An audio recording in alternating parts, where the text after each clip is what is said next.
A Emília Patrícia, ela quer saber, Ivan, como é que faz para melhorar o problema do bruxismo. Bruxismo tem um remedinho legal, chama Staphyagria. Staphyagria.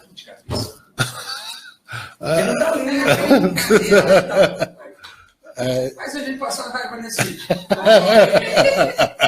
E os nomes difíceis ainda, não é fácil, não. Aí você pode tomar uma 12CH, 10 gotas, uma vez ao dia. Vai tomando, aumentando a potência devagarzinho, de 2 em 2, que o bruxismo vai desaparecer. Já tratei muitos e resolveu.